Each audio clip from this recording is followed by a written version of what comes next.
Welcome to another episode of We Don't Die, where my goal is to give you evidence that although our bodies will disappear, we survive physical death.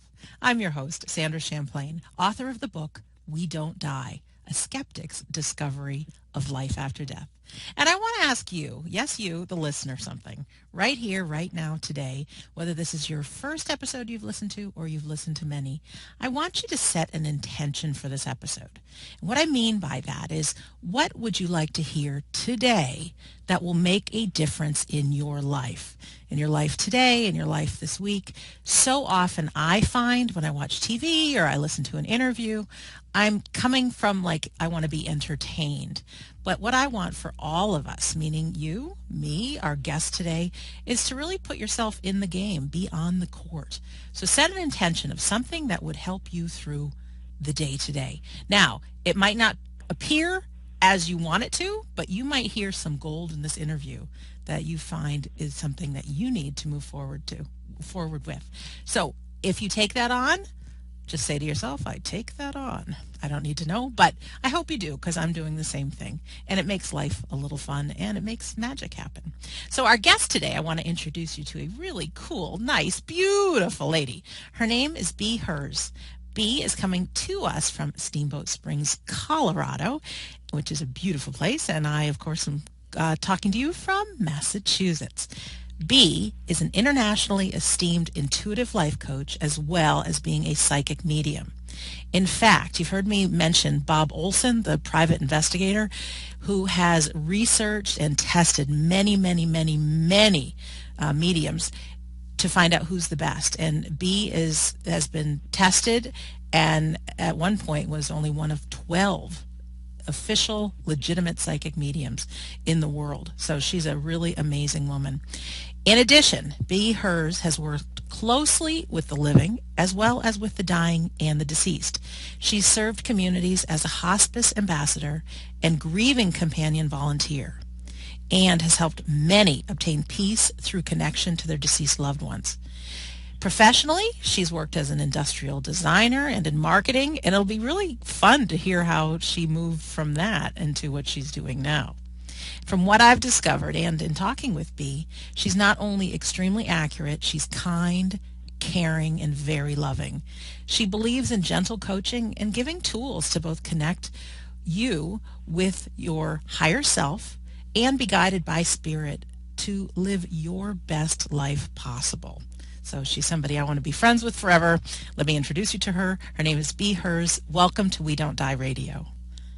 Well, hello, Sandra, and thank you. It's an honor to be here, and just listening to you, I'm setting my intention as well that maybe I will, as happens often in readings, I sort of hear myself, so hopefully I will get some gold today as well, and I love that we're setting an intention, and I encourage everyone just to not be a listener, be a participant, because really mediumship and really talking to the other side and getting over being a skeptic is really about having the experience. So this might be for some of you an experience. So let it happen. Let's go. Let's go for the ride. I'm ready. Woohoo! Woohoo! And let's let it be fun too. I mean, I have a funny feeling you've got amen. A big smile on your face, as I do too. I do. Yeah, I mean, there is grief. I do. I mean, death can be fun. I mean, and it can be funny. Let's, Yeah. Definitely, not a doubt. And you may be listening to us today and you've experienced a tremendous loss, so life isn't occurring as fun and funny. No. But just listen, just be fully on the court and in the episode, and we'll just see where it goes. And just know that you're not alone. We support you, and let's go. Let's just go. So Bee. Beautiful Bee. Yes. And if anyone wants to see what Bee looks like, first of all, I have her picture on WeDon'tDieRadio.com. And then she also has the website, Bee Herz Psychic Medium, or you can just type in BeeHerz.com, which is BeeHerz.com. She's a beautiful, gorgeous woman, inside and out. So you can see who she is, who we're talking to today. You're welcome. So Bee, how did the story start of you being in the world of psychic medium? I don't imagine you were born and just knew it when Some people wanted to be a pilot. It's really interesting. Everyone, asks this question, and it's a journey, and Right.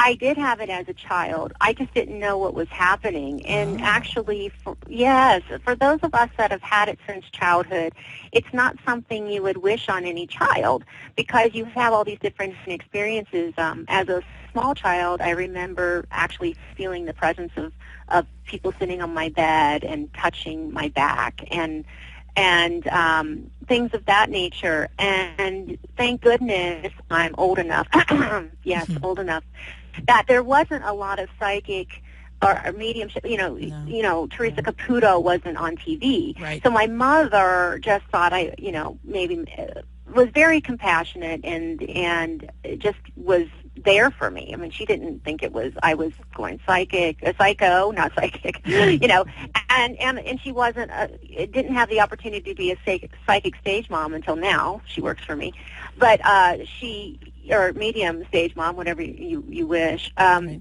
because there just wasn't a lot of information out there. So when it really started hitting hard was when I turned about 11, and we lived in this home, our first home, because my mother was a young mother and just one of my heroes to this day. And she bought our first home, and we were in it. We were redoing it. It was an old home from the 1800s. And that house was so haunted, it is even funny. And actually, I would go back to it, and I had wanted to, but it burned down. And I experienced visuals that actually it drove my mother. I started driving my mother crazy. Let's just go there. I would see this woman, old woman, on the steps, and this is an 1800s home, so it's big, and it was born. We were redoing it, so it was just interesting. And I don't know if we stirred up things. To this day, I really don't know. But there were many spirits in that house, and actually, my dad felt it, and my mother actually felt it. She admits it now. She knew she would hear things in the basement, and none of us wanted to go in the basement. I mean, that was just the dark energy, Right. which happens. But we're going to focus on the light things. What I was really seeing, and I would wake up at night and see anything from an actual figure where you can kind of see through it, and it kind of is wonky. It makes you feel wonky, like you don't know perspective. Like, is this a real person? You're blinking your eyes. Am I dreaming? Am I not dreaming? So as a child, it's very confusing. So moving on, that house was great though. I mean, meaning it. I hated it. I was scared to death to be in it alone. However, looking back on it, it was a great school because I also would wake up and see just the hanging white shapes around me. And I think they were there to just let me know that it was going to be okay, looking back on it. But going through it, it was scary. So my mother did some research and found out that the woman, before we bought the home, the grandmother had a heart attack and died on the steps. So she started going, what's going on with my child? So then we fast forward, and it didn't start up again until really college, and then it was more of the psychic piece, and knowing people that were going to pass away, and just the knowledge. And what do you do with that? I mean, you try and stuff it down. And then I go into the real world, and tons of people, friends, always coming to me for advice, and things are coming true. So they just think I'm a really great advice giver. Of course. Right. There's a special sauce there. But I really didn't know what the special sauce was. What I really figured out the special sauce was when I was after college, when I was working as an industrial designer in the corporate world. And I was in a hospital, and a woman, I was actually there with a friend of mine who was not feeling well, and this woman was brought in, and she couldn't speak English. She could only speak Spanish. And I heard this voice said, go to her. So I went over to her, and I was like, how can I, they were going to put her in restraints, and I was like, no, give me a minute. So I just started saying the Hail Mary and the Our Father, like the universal language, okay? I don't know. I was being divinely guided. And at the end of it, she started saying, Gabriella, Gabriella. And I'm like, no, Bee. Right. Right. Because she started calling me Gabriella. And she's looking behind me and around me, and I'm looking behind me and around me, and I'm going, I don't know what the heck is going on. So the next second, I go back to my friend, and then the nurse comes over and says, what happened to the woman you were just talking to? Because we are in Southern California in a hospital that you have to be buzzed into and buzzed out of. And it's like people were helping her, nurses were like, did you buzz her out? I said, no, of course not. She just disappeared. I think she was a messenger. She was my first, I would say, I knew I had had an experience. And then from that point on, people would start calling me Gabriella, and or Gabriel. And I'm like, no, my name doesn't sound anything like that. So that started happening. Well, that ushered in my guide, which, I use, sometimes now, more merged with, if you will, my higher self. And it's kind of, sometimes when we enter this world, it's hard to understand things. So, but the Archangel Gabriel, which means, hey, you're a messenger, pretty easy, but hard to kind of wrap your head around. So Spirit gave me a time to assimilate this. Okay.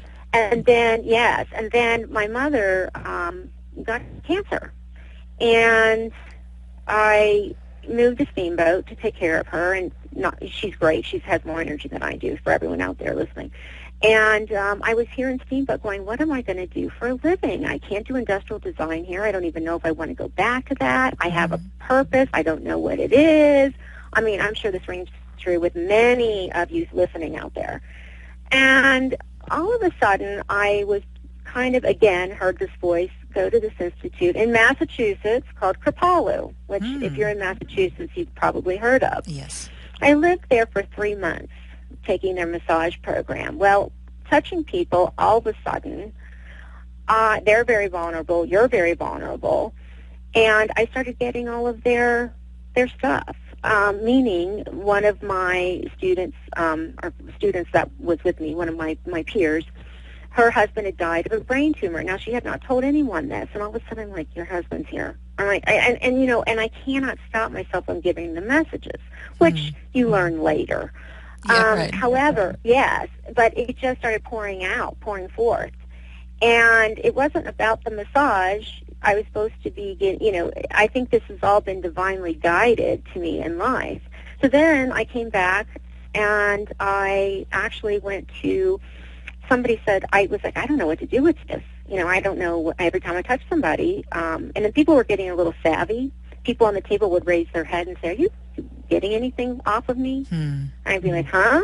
No, just relax. Put your head down. Right. Just relax. So, because that's not why they were coming to me.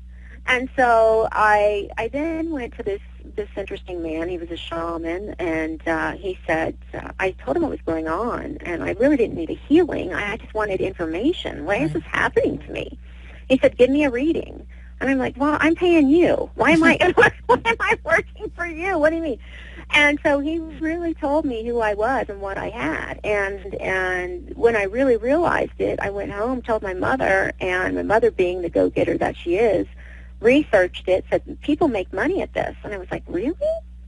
I mean, I had seen dear Lord, Sylvia Brown, getting old, on the TV, but I didn't really understand, because she dealt a lot with the missing. I didn't really understand what was kind of happening. Right. And this was pre, like, John Edwards and, that kind of thing.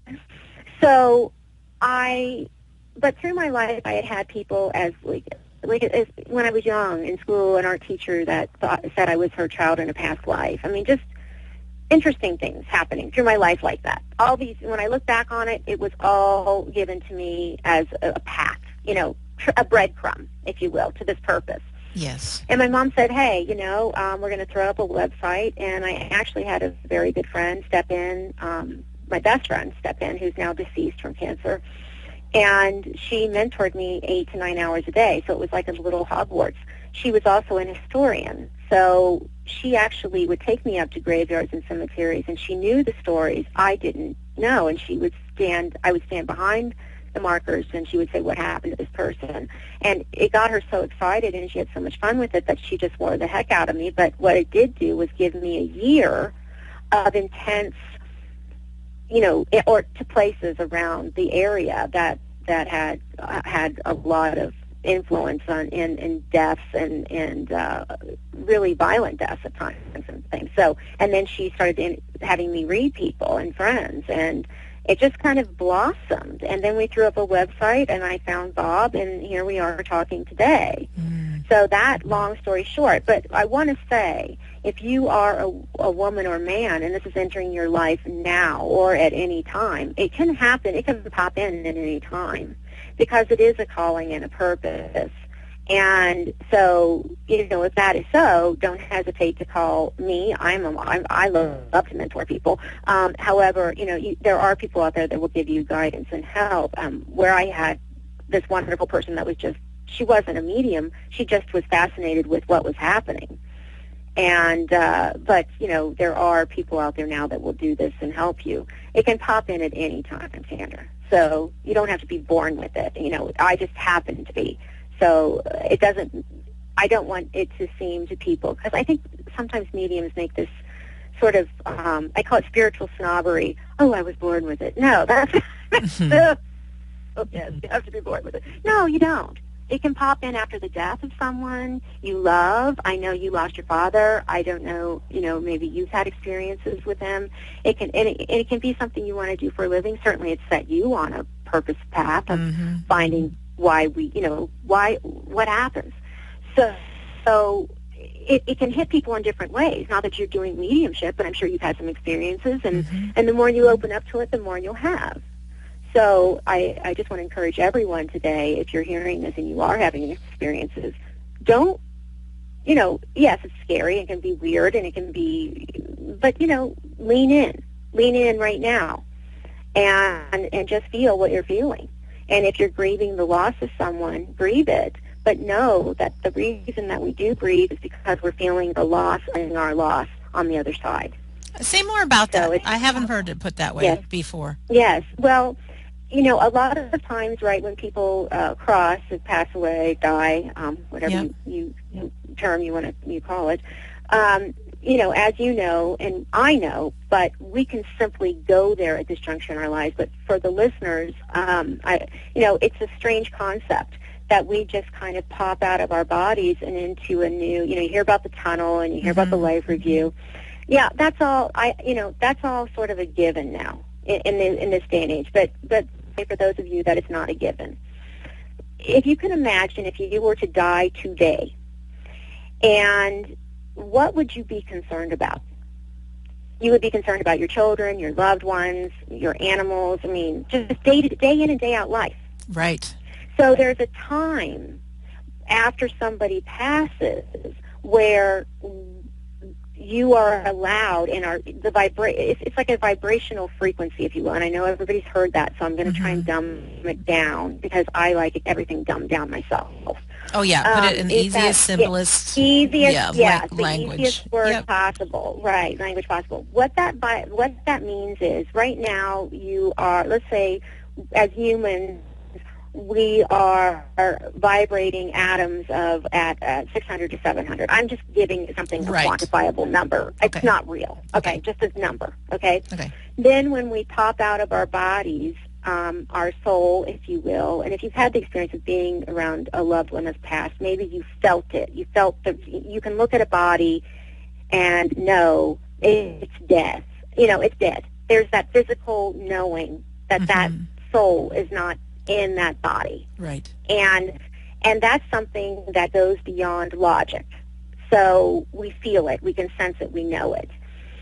And even if you've had an animal pass, you know that the life is out of that. So what does that life mean? That life is a soul, if you will, or our life force, if that is easier for you to comprehend. So when we cross over, we start vibrating at, let's say, 800, 900. Means it's a different frequency, just like radio waves, things of that nature. Right. The interesting thing is, there are people on this planet that can, pick up radio waves and are not crazy, like really. Right. And it's very aggravating to them, and so they have tinnitus, which is an ear thing, or they have different things that they people do to resolve that issue. But what's interesting as a medium or as somebody going through grief, you will feel the person that passed because they're worried about you. So there's this energy coming towards you. Hey, I'm okay. I'm over here hanging out, but I see the struggle, and I'm worried about the car, and I'm worried about what you're going to do with the house, and I'm worried about the animals. I'm worried about the kids. Because if, let's say you were to die today, what would be going through your mind? All this stuff that you left undone or maybe unsaid. Right. So that's why we have these visitations and things of that nature, because that person is actually that energy is actually trying to say, yoo-hoo. And that's why a lot of people pick up the phone and call a medium. And they say they're divinely directed to certain mediums because certain people, speak a language to certain people. Right. And so I speak very plainly. Other people really want a spiritual experience with a medium, But, however, what's interesting is the connection, once it's made, and if you're feeling it, if you're standing in your kitchen and you're cooking or you're doing something and it's right after someone has passed and you're really feeling their presence, you're feeling their presence because they are not necessarily grieving. They don't want you to be grieving. They're going, hey, really, this is not a big deal. I'm still here. Yeah. I'm still here. And I think it's really interesting that we don't look at it from the people on the other side's point of view. How frustrating would it be to die and not be able to get a hold and say, hey, my daughter, don't cry. I'm right here beside you, and I'll be beside you. And I will be there for every event. So the fascinating thing is that we have this thing called mediumship, and we have it within ourselves as well, but that we can make the connection now, and it's becoming more and more, especially with near-death experiences, people going over and coming back, going, hey, this is a real place, this is a real deal. It gives us hope, and it's also, yes, you're still going to grieve because you're going to grieve the physical presence. Right. But if we can wrap our heads around that it's just a relationship that's in transition, meaning, let's say you break up with your boyfriend.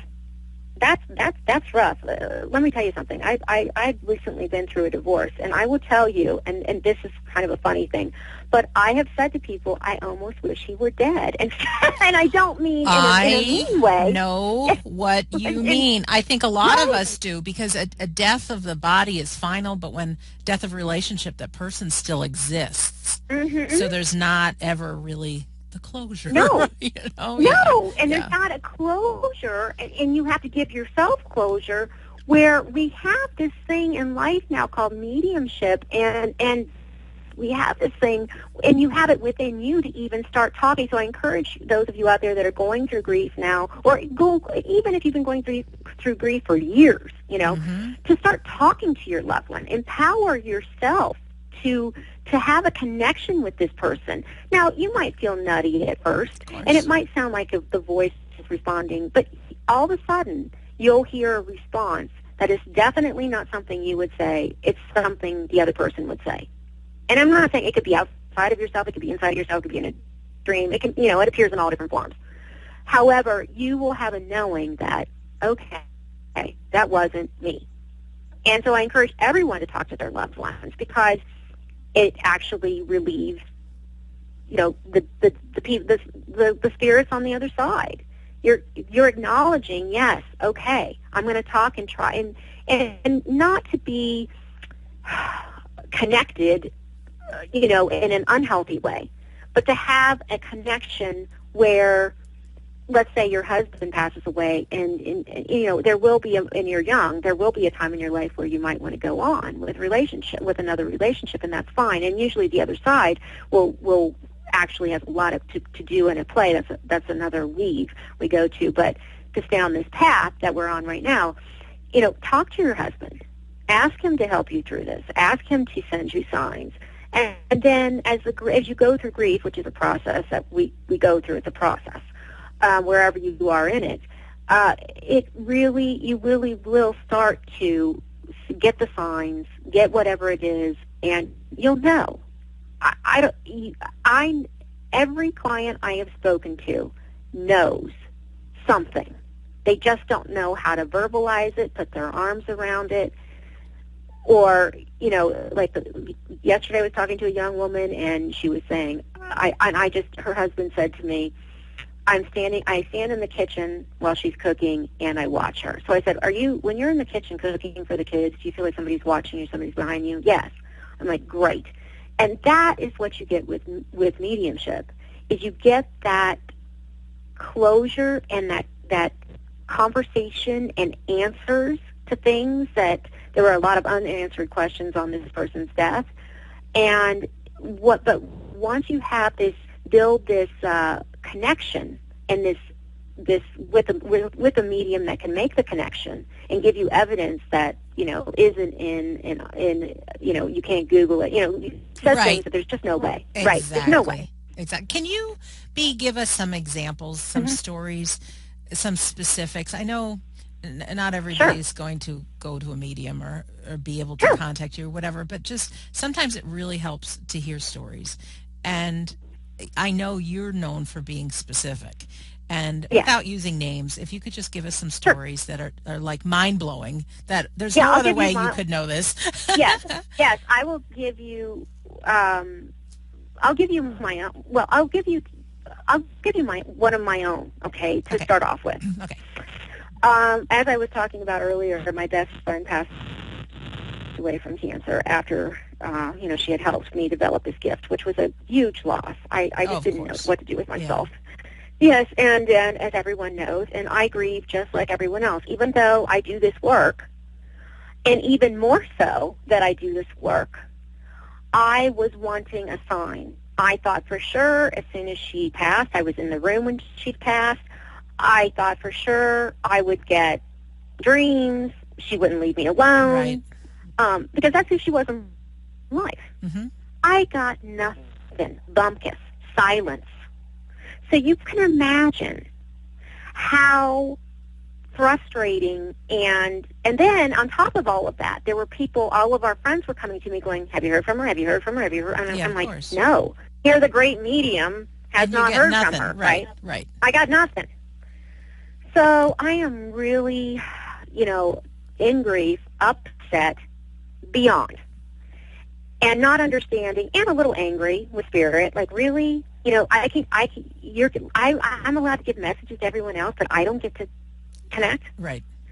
So I went to a few mediums, and guess what? They didn't get her. Oh my gosh. Well, it was all part of a plan. It's all part of a plan. So stick with me. Okay. So I am like, okay, I don't even know. Now I'm a skeptic in my own world. Am I getting absolutely. Really, I'm questioning even my gift. Right.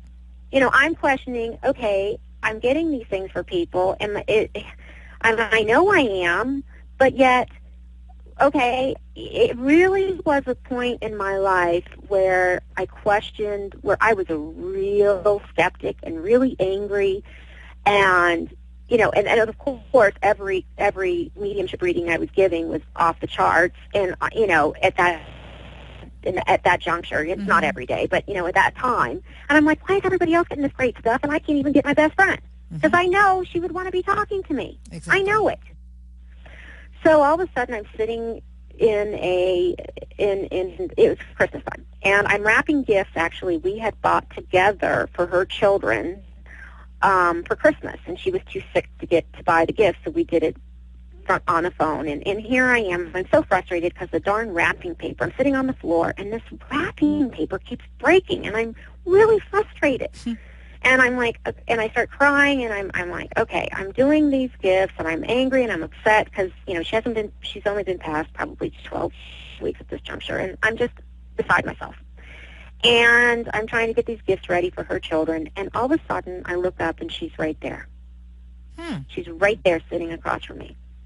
Visual, sitting on her knees like she always did, not Indian style. It was her, and I gasped, "You're here." And she said, laughing, she says, "Yes, look at the wrapping paper." And I look at the wrapping paper, and it's not wrapping paper. It's not, I am absolutely wonderful when it comes to delivering message, but when it comes to doing normal things, forget about it. So what I had bought was fruit basket wrap. Oh. The stuff that, yes. So that's why it was ripping and ripping and ripping. And she was laughing at me because this is something that I would have called her with in real life and said, why is this darn wrapping paper not working? And she said, well, read it to me. And it was a real something that would have really happened. And all of a sudden, I'm like, oh, my God, you're here, you're here. She's like, yes. Thank you for doing this for my children. I love you. I have to go. I'm like, no, wait a minute. You can't go anywhere. What do you mean you're going?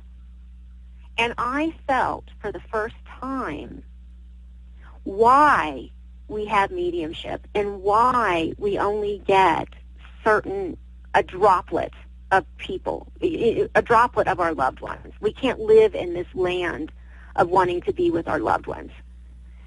Because for me, she was like, you will understand when I'm gone. So she left, and I was morose. And then it was worse, because then I wanted her even more, because I got a taste of her. Yeah.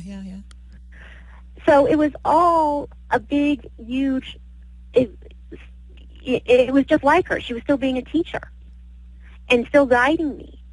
And to know that my clients are going to become addicted to wanting the message, especially if it's in a loss of a child. They're going to want to talk to the child every week. I wanted her to come to me every week and let me know. So I am just like everyone else. But the interesting fact of all this is I know she's alive. I know, and I say alive, meaning spiritually alive. I know she's at a happy place. I know she's doing good work. But I had to go through this process just like everyone else, and even more so in the fact that I have to do the work and stay, try and stay grounded and centered and not upset.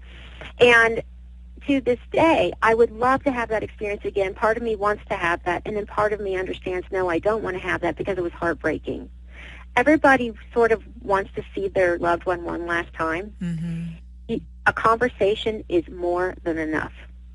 When you have an actual visitation, like serious, straight-on conversation, it's almost like you grieve again. So what I would love for everybody to know is you can have the dreams and you can have the conversations, and that is great, and that is closure. But to have the person next to you one more time is almost too much to bear. It's like two deaths. So there is a reason for why there's mediumship. There's a reason for why we get the signs that we get from the other side.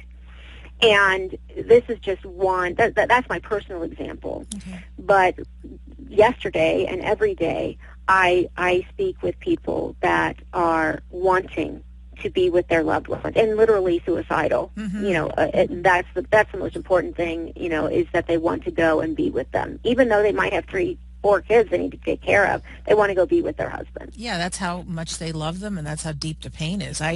Yes. I know it's deep pain when you're grieving. It's deep. And here is the secret. The secret lies in what the experience I just had. The loved one is still with you. Your path is to stay, here and do your work. It's not to leave. And we get rewarded by going through the grieving process and being able to connect. And we get rewarded, meaning reward is maybe the wrong word. We get love and connection. It's just a change in experience.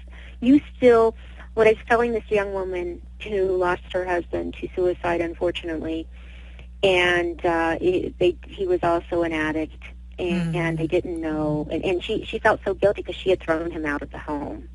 And really, she thought she thought she was doing the right thing. She didn't want to enable him, and and with that being said, here, she thinks that he's the reason, he's gone out of her kid's life. She thought he was going to go to rehab and get well, and here he commits suicide.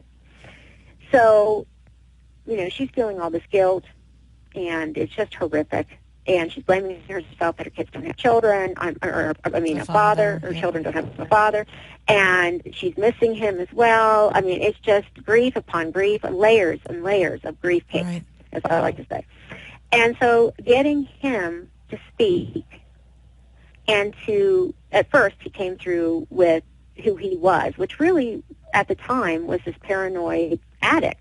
So at first you're going to get the person that he was, and that's just because we need to know that we have that soul, you know.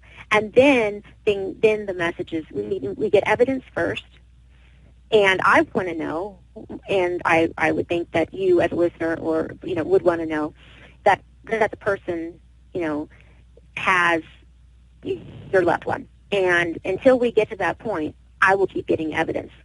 And what kind of evidence comes through? Yes. Well, I know you stuff. don't want to. I know it's personal reading you had with the person. No, it's okay. Okay. I can, you know. Excuse me, I had to take a drink of water. No problem. If any of you are listening in Colorado, you know why I took that drink of water. We are so dry right now. Oh. It's very dry. Okay, so evidence is key. And the types of evidence that you want to go for and you should ask and require from a medium, from any medium, and I truly believe this, is your mother's here and she loves you. Not good enough. That should be the end. That's I love you. Yeah. It's the ending. Gotcha. That's not the beginning. Right. The beginning is I liked yesterday. I played the guitar. I rocked out to heavy metal. And, yeah, you know, very specific things and things that, again, I hate to say this, but it is that day and age where people, unfortunately, I have been interviewed about this, Googling people's obituaries. Right. And an obituary can be very personal. So you know, you want to make sure, I tell my clients, bring up the obit and let's, you know, if things are in the obit, I want to make sure that, you know, I can get some of that stuff, that's fine, but I want to make sure we get a bunch of other stuff that's personal that just you shared. So you want to make sure, because you will then know, you won't get off the phone and think, oh, well, this person just read the obit, you know. Right, and right. Yeah, that you really want to. So other pieces of evidence were not like sweets at all, and the wife was a big sweets person, and that might seem irrelevant to most people listening, but if you're in a relationship and that's something that you laugh about for years and years, that's huge. It can be the littlest thing in the evidence that when you say, aha, you have it. It could be, you know, a joke about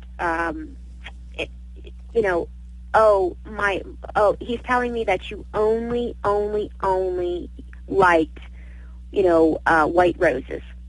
Only liked white roses. And if anyone brought you any other flowers, you were like, oh, great. You know, and it's kind of funny. And that's where the humor can start coming in, because you start remembering the good parts of the relationship through the evidence as well. And the evidence is from yesterday was with this woman was, yes, I was paranoid. I was violent. I was not a good person. I'm ashamed. I'm a victim.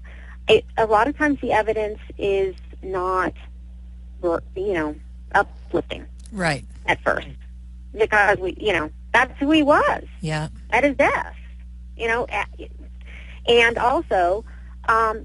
You know, who greeted him? Well, you know, a dog.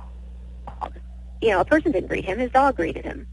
You know, and things like that. You know, it's fascinating because the evidence really paints a story. And then what ends up happening after these little chunks of evidence, you know, he loved when she wore a certain hat. This hat that she wore in the wintertime. He thought that because she had a very beautiful face, and he liked not that her hair to be on her face, and you know, things of that nature that are very personal and intimate, or something about the children as well, that, you know, the first child was not their child together, but the second child was. That's pretty specific. Yes, very specific, and that's what you want. You want very specific to you information.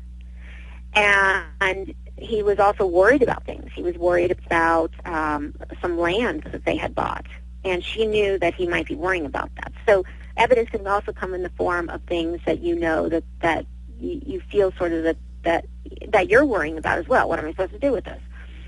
And or it can come as a lot of people before a reading will say, if it's really you, come through and say XYZ. Well, that sometimes happens, sometimes doesn't happen. Mm-hmm. But when it does happen, it's fabulous. Like I'm seeing that he collected old, these old, the little 45s. Yes. 45 records.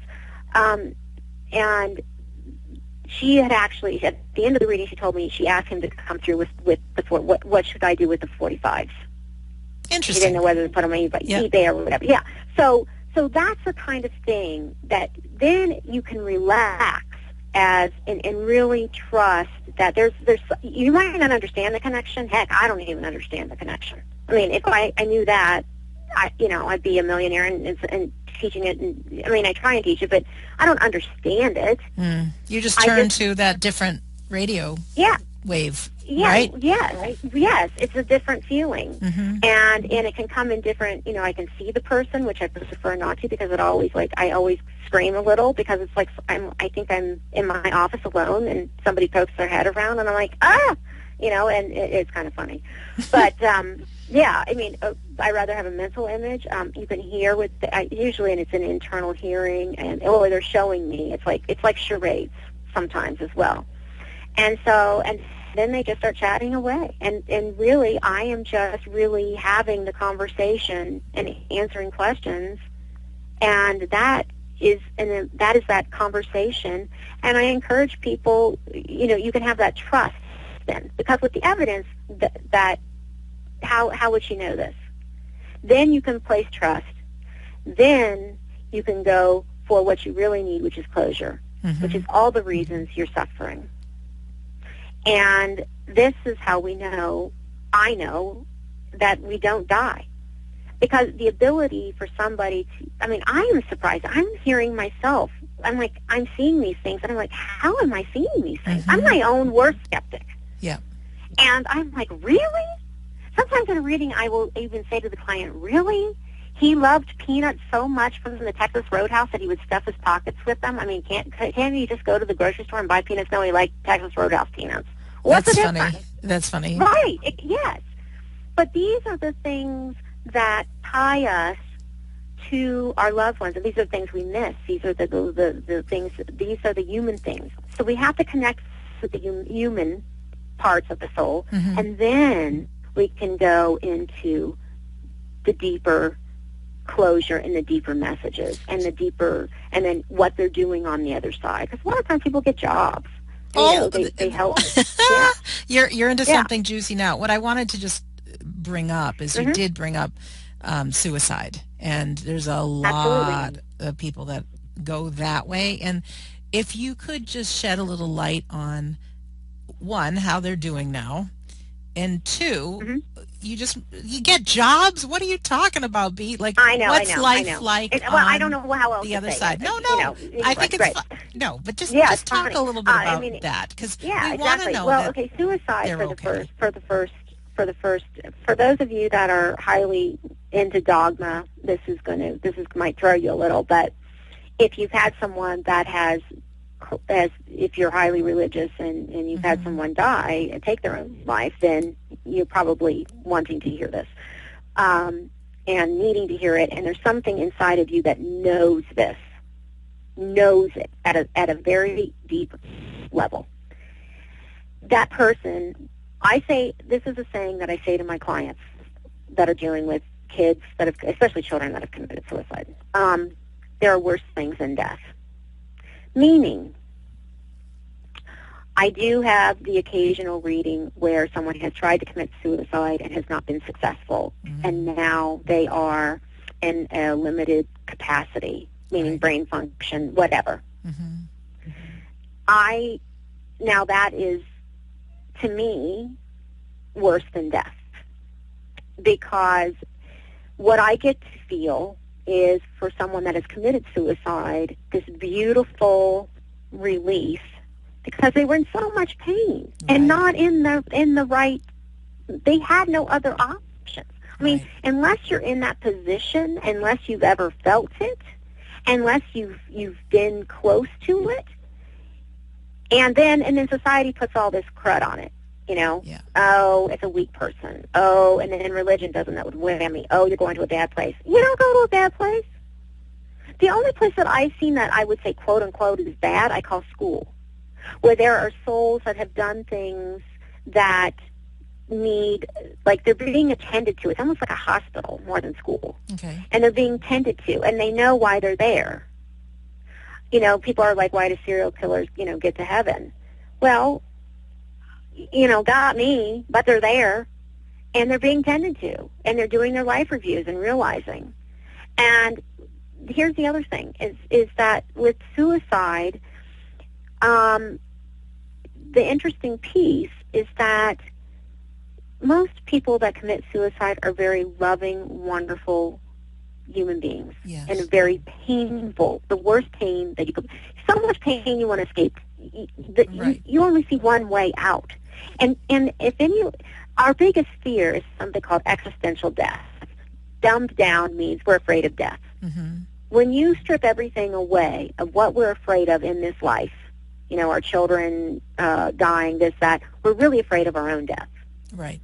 So when you think about that and you think that the person's only end result was to take their own life, to me, I'm not going to say it's a courageous act, but it's an act of, I had nothing left.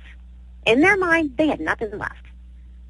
Now, with the story I was telling you yesterday, the man that committed suicide, he had a family, and so it really bothered his wife that he didn't feel that he had, because but he wasn't. He was addicted to all these. He wasn't in his right frame of mind. He was paranoid. He thought people were coming out to get him. Right. So you have to understand there's many forms of suicide as well. But the really great thing is once you pop out of your body, you feel nothing. You don't feel the physical pain because you're not in the physical body. Right. So you're not going to feel the mental and physical pain. Now, do you remember it? Can you speak to it? Sure. Okay. But you're not feeling it. And that is amazing to me. And it makes suicide, I'm not saying hey, we were given suicide here. If you want to say God, let's say God. God or spirit, whatever, gave us an option to end our own lives. Why would God give us that option? I've often, logically tried to wrap my head around it as well. So just ask yourself that question. Maybe because it's needed for people that really need it. I mean, and then we can go really woo-woo and we can say, oh, they came down here with a contract to live this, blah, blah, blah, blah. Well, let's just keep it simple. Mm-hmm. We're humans suffering. And what's interesting is that we have free will and we're given choice. Right. So we get this choice, we pop over to the other side, and then we realize, oh, darn it, what have I done? Yeah, because you're not dead. You're still there. Yeah. Right. You're still there. Okay, remember, we don't die. Right. Sandra Champlain's, groundbreaking book, we don't die. So you're over there going, oh, fudge. Now I'm worried about the kids. Now I'm worried about my wife. Now I'm seeing everything I've done. So that, to me, is a little piece of hell. To know what you've done. Right. That is hell enough. And that, and then they come through with all this love, and I'm so sorry, and I'm so ashamed, or whatever it is. And that is an amazing journey that a family or people have to take. However, at the end of the day, it's all about love. If you hear nothing else in this interview, this is one thing you need to take away today. Your loved ones, however they died, however whether it be suicide, whether it be a horrific accident, whether it be, natural causes, cancer, whatever. What you take with you and what they will always come through with at the end of the day is love. Mm-hmm. Because that's what we're made of. That's what we come from. That's what we return to. Simple. All this other stuff is our humanness trying to make sense of it and our grief. So in your grief, if you can go back to love, it will help you move further along. But with suicide, yeah, that's a tough one because you have people around you also saying, I had one client, this is horrific. She went to a church and she loved her church. It was a good church, actually, and she was a client of mine for years, and her son committed suicide. And someone at church said, I'm said to her, and I'm trying to phrase it correctly, and it said to her, I'm sure you're horrified. And she said, well, what are you talking about? Well, your son committed suicide. You have to be just, She says, yes, I'm so upset I've lost my son. And they were like, no, that he committed suicide and he's going to be in hell. Right. I was like, what kind of, okay. Remember, love, people. Love. Love. Love, love, love, love, love. No judgment.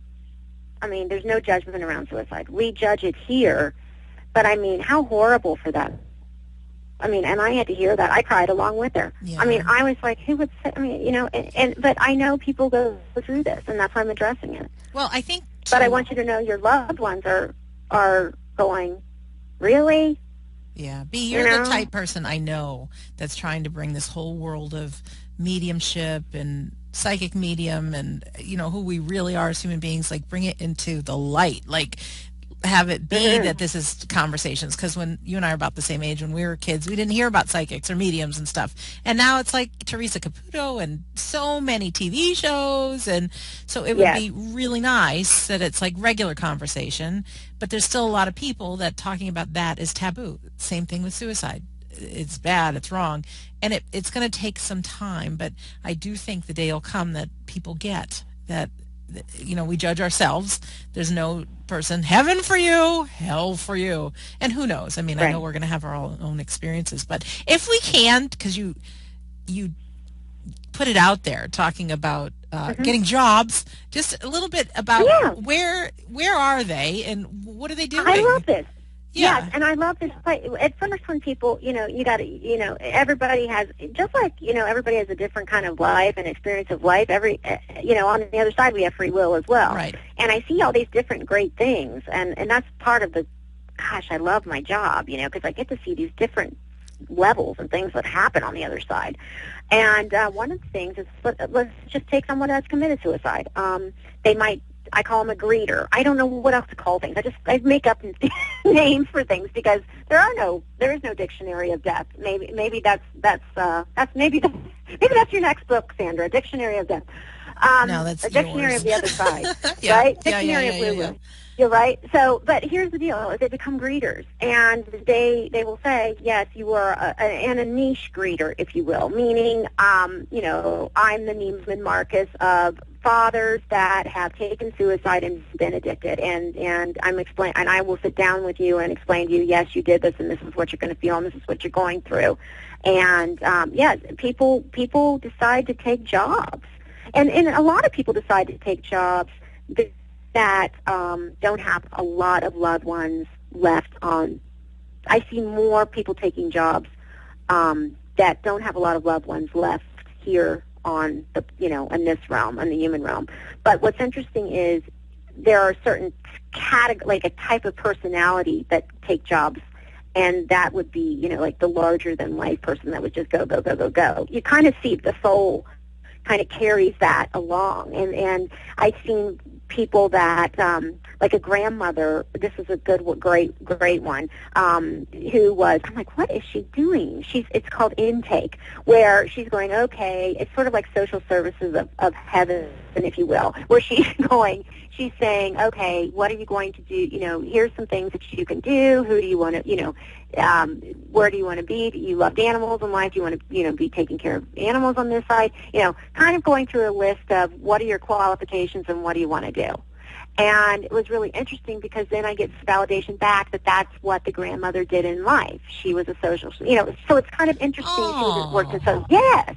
So kind of our jobs on the other side also give us, if I see it, it doesn't surprise people. Or I see people in this place where animals go, and I'm like, oh, they're in this, you know, the animal place of heaven, and they're playing with animals and interacting with animals. Oh, that makes complete sense. They work for the Humane Society, you know. So it's interesting how what they're doing on the other side as jobs. Now that'll shift sometimes as well. So that happens for a period of time, and then you can kind of go for an upgrade, if you will, or go someplace else. And if you've ever read the book Afterlife of Billy Fingers, she really succinctly talks about her,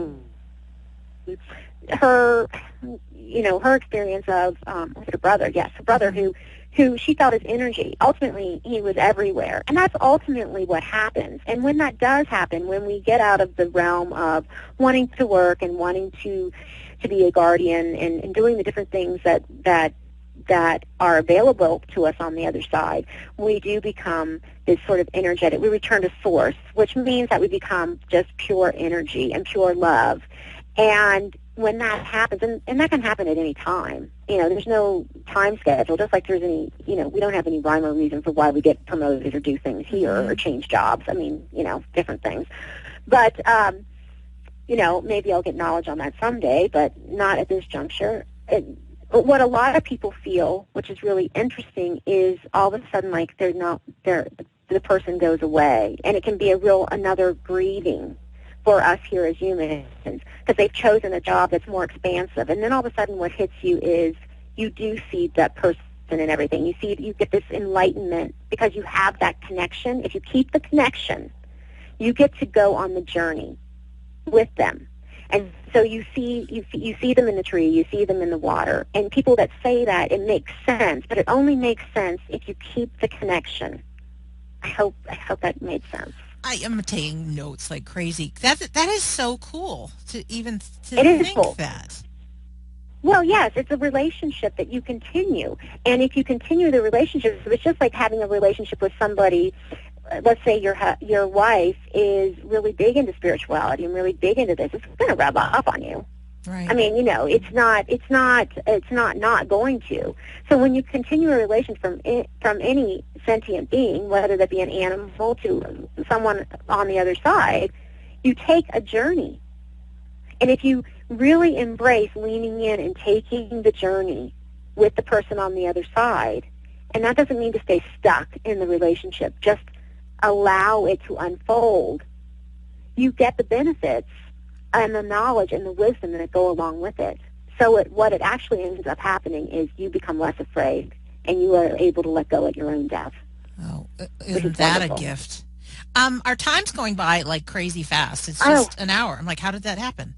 There's so many things I wanted to ask you, but I don't want to, keep these too long. But one thing I do want to ask, because I really love that we are all empowered after this conversation, is you speak about being in touch and guided by, well, not only your guide, but your higher self. Yes. What can you share about life, about maybe tapping into something or source or something that can empower us as to what our life's about? I don't know. Give us a little bit of clarity. This is a huge question that I'm asking you to, Yeah, it is. 2-minute answer to, but you're going to tap into something brilliant. It's an elevator question. I get asked it a lot. So, yeah. But it's a complex question. Of course. But what is our life about? We're here to learn, and we're here to experience, whether it be the good or the bad. We're here to have this human experience so that we can have a spiritual experience. Now, we've had the spiritual experience before, whether you believe that or not, but if we hadn't, we wouldn't be able to recognize it. That's why we're so curious about it.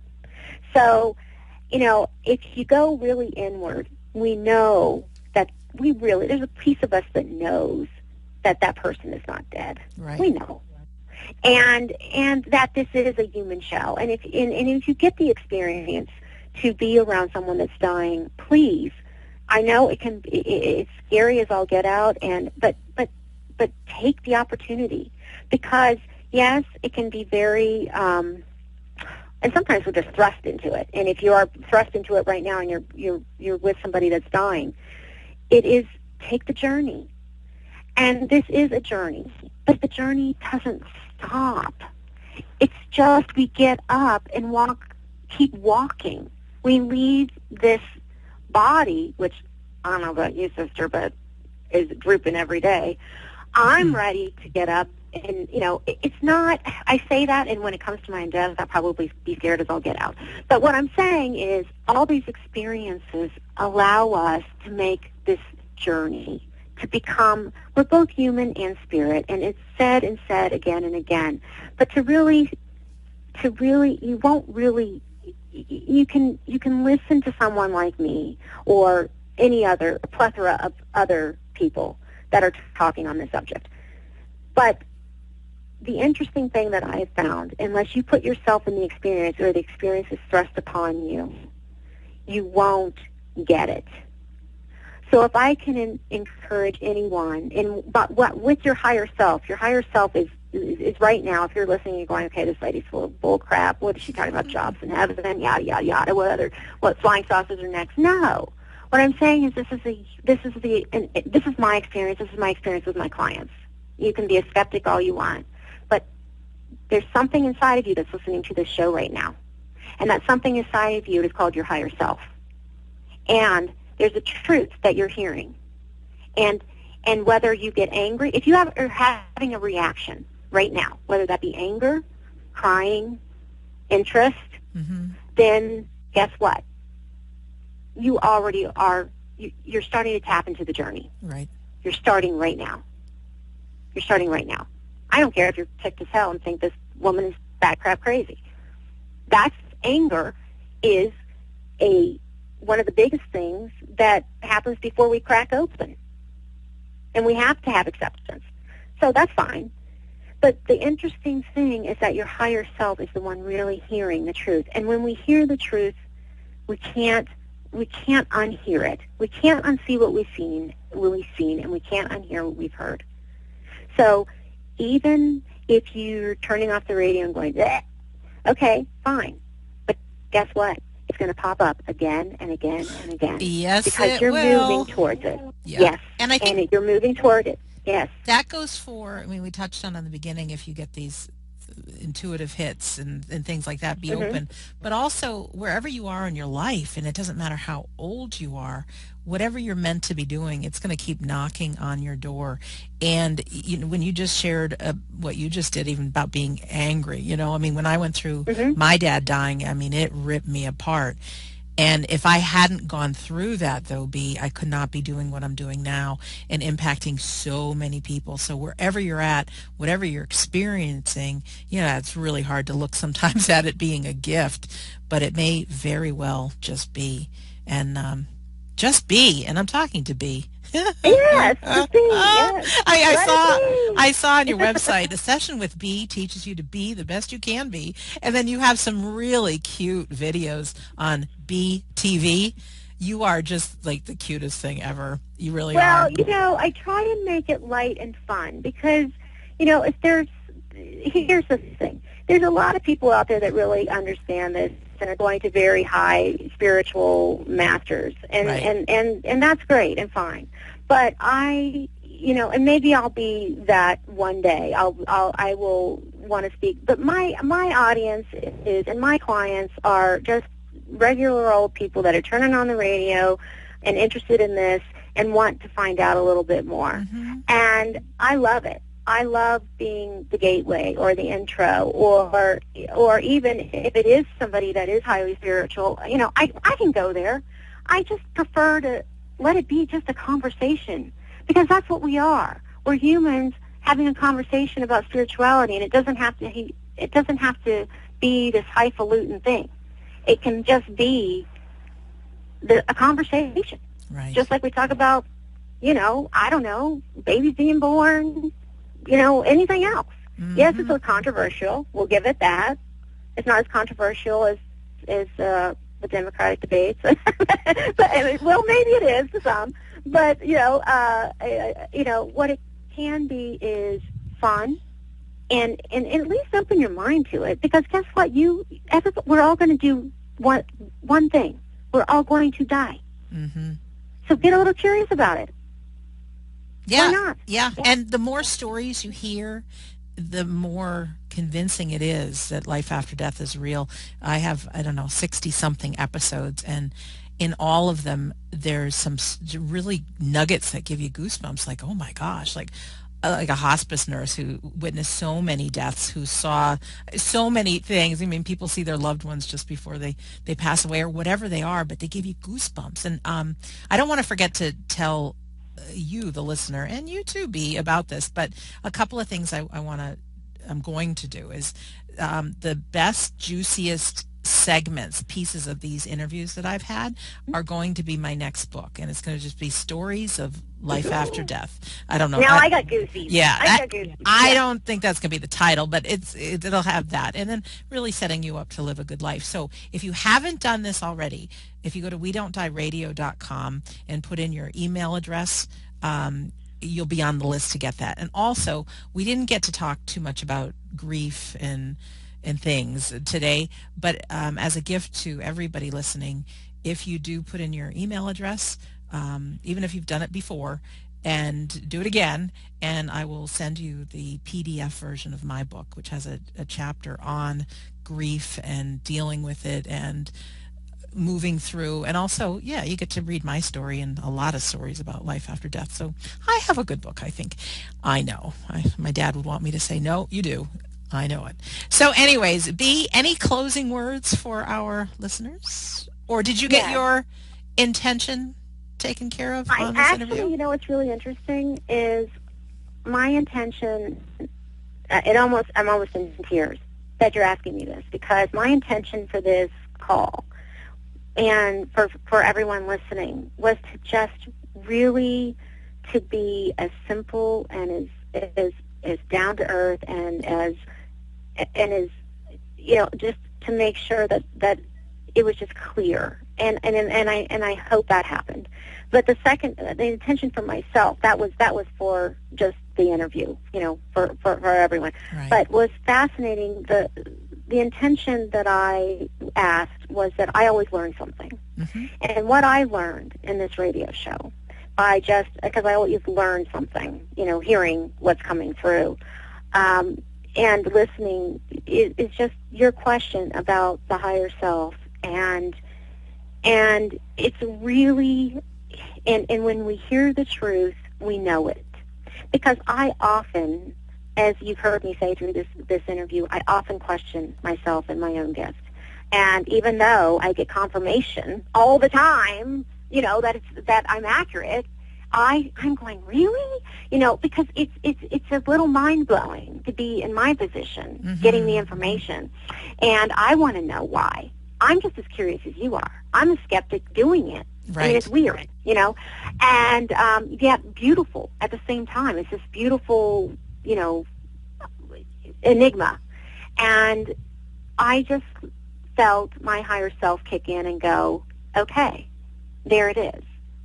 Your higher self is doing this interview. That's what it is. And that's all it is. That's that easy.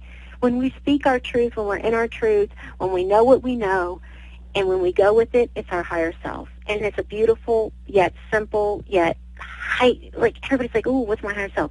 It's that simple. It's that thing that calls us to be who we are, what we are, and to be the best thing, no matter what it is. And to call myself, thinking, 15 years ago, to call myself a psychic medium, I would have laughed you out of the room. Oh, I'm with you. Now, yeah. Now I consider it a gift and a privilege, and I've seen how many lives it's touched, and I'm so honored that you had me on your show today. And I want to say to everyone, I love Sandra's book. I love the show. It has great, talk about intention and honor and being put on a purpose and a path. This woman is on it. So you're I encourage sweet. everyone, because I did my research on Sandra. Aren't you you know, sweet? I just let me tell love you, she to moves learn me to and tears. share. She moves me to Aw. tears. So, Thanks. yeah. And I want to just share my intention because on one hand, I feel like, oh, I didn't get it, but that's not my higher self speaking. It's like I wanted to hear something about my dad. Okay. Mm. And Well, you like, should have asked. well, no, I never want to ask somebody who's a medium, what about me? Right. And, feel No, free you should have asked. to share.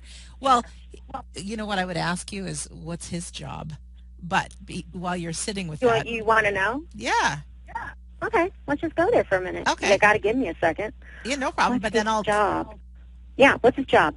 His job, he is laughing. Does he have a great sense of humor? Yes. Yes or no? Yes. It doesn't matter if it's no. Oh, no, it's a yes. I can handle the no. Yeah, I mean, it's no big deal, but I'm getting somebody else, not.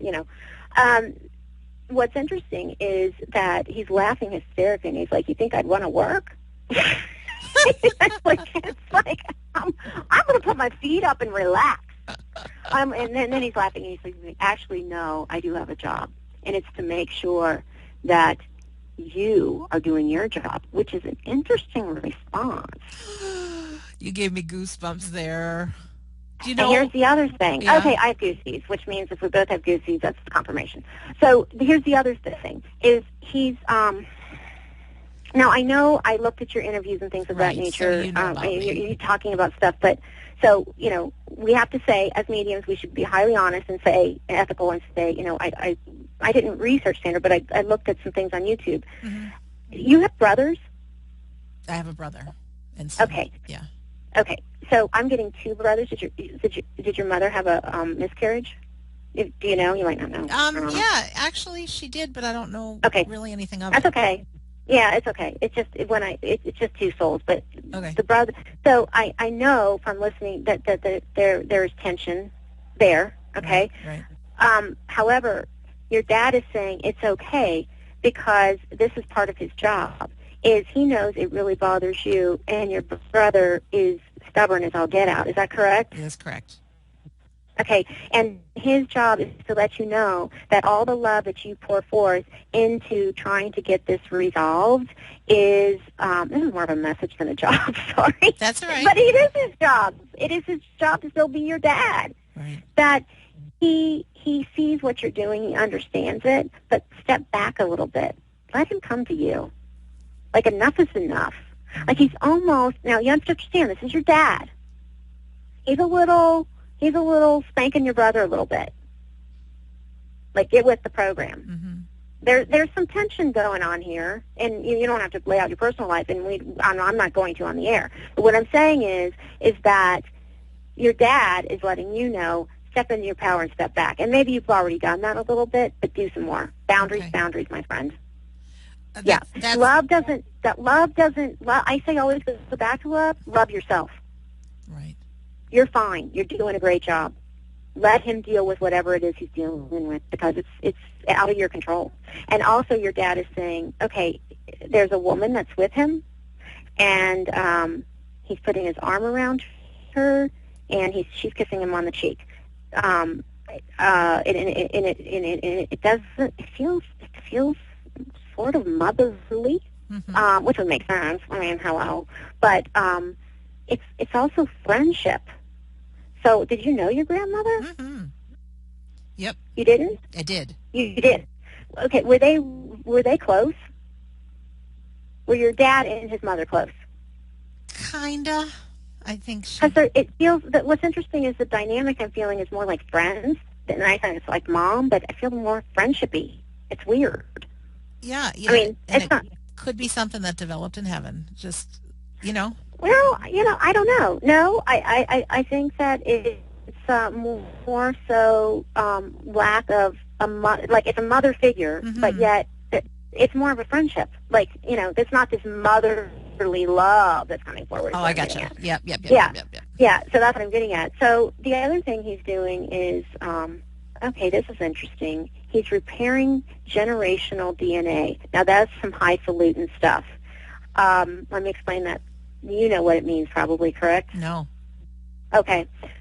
from a psychological viewpoint, we carry our, let's say we have this pattern in our families to this dysfunction in our families that with like especially with women, like where we have no boundaries. Okay, we're all people pleasers, and it gets passed down and passed down. I'm just using this as an example. Yep. And usually when I use an example, it's the truth, but you don't have to. I'm not asking. So, and I'm not telling. I'm just using it as an example. Go ahead. So what's happening is he's working on your generation. He's going back to the generations, and this is interesting. I haven't seen this one yet. Oh, here we go. He is actually fixing the generational DNA, so the buck stops with the pattern of generational stuff that's being passed down. This dysfunctional stops because it's survival of the fittest. He knows that if it's continued. That's what he's saying. Stand in your power, because he knows if it continues, that your lineage kind of falls off. Do you understand? Yeah, I'm going to share this because I think this is going to apply to other people other than me. There's this thing that happens when someone dies, and it can happen with siblings. And what it is in the moment we're grieving, our brains and bodies are taking care of the grief within us. And the healthy neurotransmitters and things actually are not working for what they are supposed to do. They're working on repairing, going through grief. So we lose our memory, and we lose a lot of our perception and our communication skills in grief, and you don't know what's happening to you. Bottom line is a ton of relationships end when a parent dies or, things like that. And in my generational DNA, over and over and over, when someone's died, there's just many in the family that have no longer spoken. And I know my family's not unique to this, but I am a firm believer in teaching people about grief, making relationships whole again, giving this whole world of life after death and grief and everything, just understanding so that doesn't happen again. So when you're talking about fixing this generational DNA, it's like the buck stops here. No more relationships with people that are still alive have to end when somebody dies. So that's what I'm hearing in this. And exactly. and I love that Pop is empowering me. And what I wanted to say before you were so kind into sharing stuff about my dad is when you talked about your friend that had passed away and you got that one visitation. I've had numerous visitations or mediums say things about my dad, and it really struck a nerve when you said that it can open the wound up again and feel that pain. And I heard my dad saying, you know I'm here. You don't need that opened again. And so it was just perfect to hear you say that, to really know. And just like I've always had this belief that Dad's empowering me, and like it came out of your mouth. So yeah, my intention is fulfilled. Yay! There. Yeah. Sometimes we have to ask for our intention. I'm not a mind reader. I'm a psychic medium. There's a difference there, Sandra. Yeah, I know, but I just think as far as me if in the show, intention isn't coming through, just ask. And thank your dad, because here's something, another little nugget. Okay. When you really get in touch with the other side, your fear of death lessens more, because guess who I get to meet? Thank you for sharing him with me, because I get to meet your dad. Thanks. Do you know how many people I get to meet? Yes. Like this excitement about getting to meet these people I've read for. Mm-hmm. Like, oh my God, you belong to, oh my God, I remember that. Yes. Oh, how sweet. So it's almost like a reunion. Yeah. And not only that, it's people that you have curiosity about, because you have an hour or maybe an hour a year with people because they get readings on anniversaries, and then you get to meet the person when you die. How cool is that? Wow. Wow, wow, wow. Well, I would say our time is overdue, but everything you said was so magnificent and amazing that I thank you for hanging out for a long interview, Bee.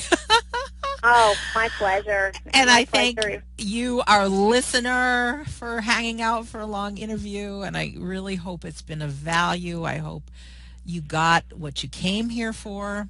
And I'm going to ask you also to be open to the miraculous, because it's like if you book an airline ticket to Hawaii and you're going on a vacation to Hawaii, you're going to start seeing Hawaiian shirts everywhere. My mom is thinking about buying a van, And guess what? She sees white vans everywhere. So whatever it is that you put as far as your intention today, just be open that it might show up in some different ways even after we end this interview. So just be open, open for the miraculous. And remember, you are an immortal soul here on earth, just having a human experience.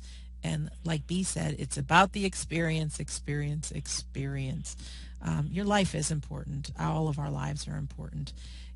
There is a higher self that's speaking to you. Take the time and listen. Go talk to a medium if that's something that it sounds like you'd like to do. If not, that's okay too. Bee, any closing words for you before I end the show? No, just thank you so much, everyone out there, for taking the time, and really it's not about taking the time to listen to me, taking the time for yourself, taking the time to be curious, taking the time to stay open, and taking the time, as Sandra says, to let that intention unfold. Because sometimes when we ask for a sign, we say, I want to get a feather. No, no, no. Be open to whatever comes in today after hearing this program, or for a couple days, actually. And keep going, keep opening, because doors will start to just open in front of you. And I'm blessed to be with you all today, and thank you to Sandra. Oh, thanks. Thanks. And also remember to go to WeDon'tDieRadio.com. Make sure you're on my mailing list, and I'll be sending you some free goodies when I have them all. And for right now, you can read a copy of my book, which is a good one. All right, guys, thank you for listening to We Don't Die Radio. Go to WeDon'tDieRadio.com and listen to some other great episodes. Leave your feedback on iTunes if you like. And most importantly, just thank you for taking the time to listen and be here and put your life into this, because it is about your life. It really is. And you having a good one. That's what I'm interested in. So thanks for listening, and we'll see you soon.